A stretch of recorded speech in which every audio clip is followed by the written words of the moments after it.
Well, that's right. And the legends, of course, are that Viracocha stayed in the caves during the last catastrophe and came out and recreated civilization. This is the very central myth of the Caro, and so we can see that.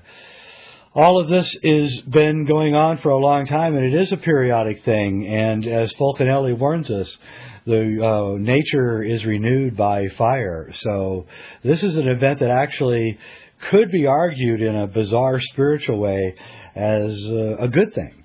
So because that's a complex thing. I would actually think it is good, especially in electromagnetic.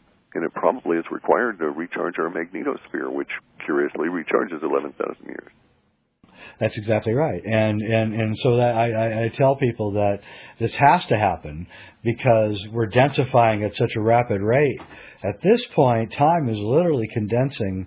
We're going to, our reaction times are getting shorter, and a potential event caused by human failure is certainly quite possible at this moment. We're going to be right back. We're talking to Cliff High. Cliff, what's your site with all the cool graphics? Where's that at? halfpasthuman.com. You can pick it up off the main page called Radio go there. Special. Yeah, go there and look at his graphics. Are great. Okay, I'm Jay Weidner. We're listening to the Smoke and Mirrors Radio Hour, and we'll be back with Cliff High in just a couple minutes.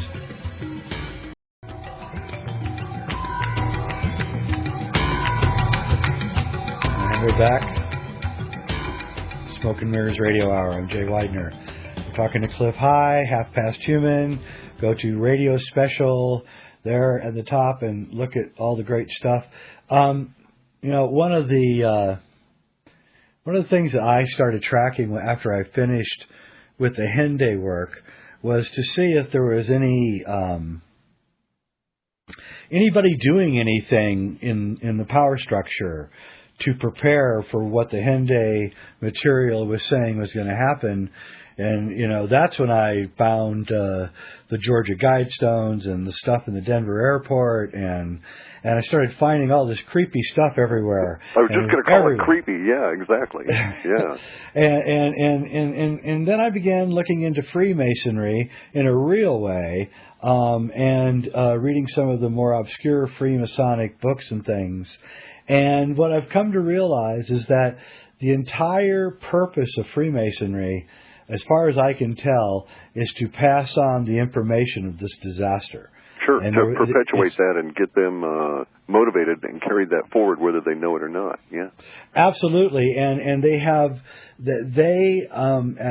Robert Lawler has a book coming out, and I don't want to ace him on this because it's so cool. But he proves that that the people who built the United States know that there's some disaster coming. And I'm not talking about the people that are alive now. I'm talking about the people who created the United States. The founding fathers were completely aware of all this. And when you see his material, you just can't, it's impossible to believe. Impossible. And I want to get another thing out about what you were talking about with this 19.5. The Merkaba, of course, most people know, and Hoagland's work, and we know that there's these massive outpourings on all the planets at 19.47. And what Cliff's saying is that when these bands finally cross over into this latitude zone, that's when they're going to begin throwing out, right? That's actually the crook of the arm in the 11,000 years leading up to the explosion. As the planets twist the equator and pull these arms into a distorted, bent position, as that angle crawls up past 19.47, that's when a sunspot is created normally.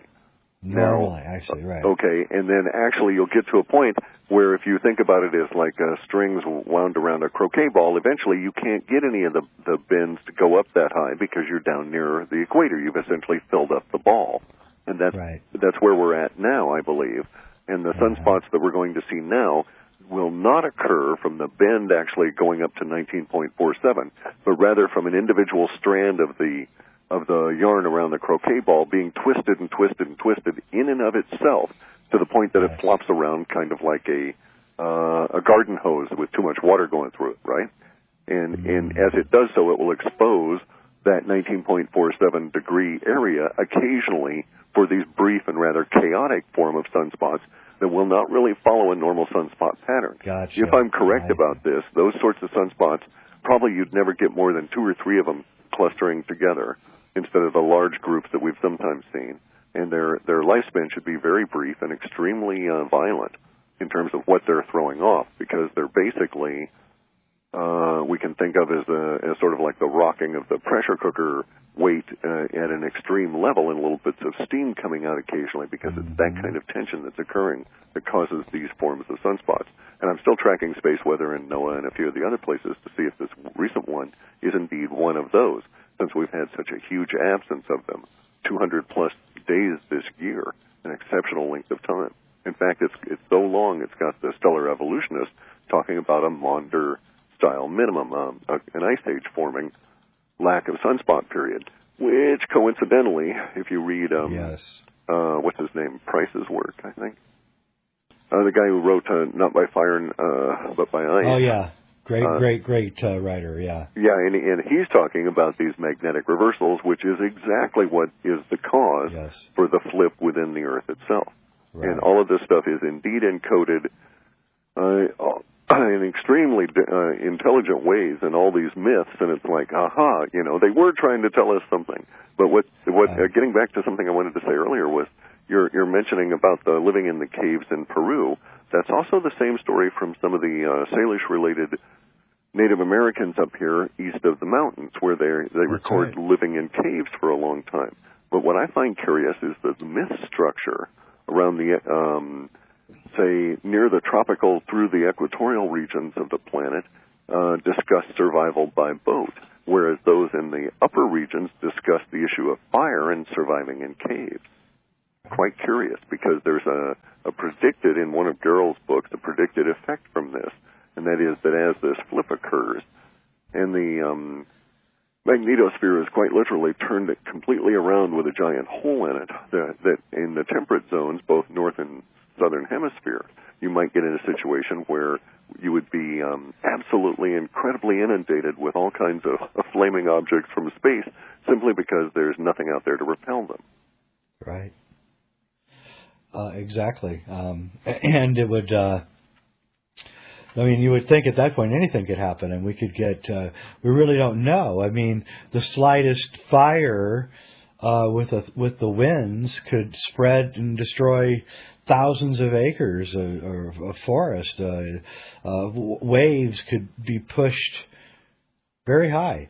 And, well, that's a curious issue. There's some of the literature that it survives, that if you read it correctly, it's actually from people that survived the whole process.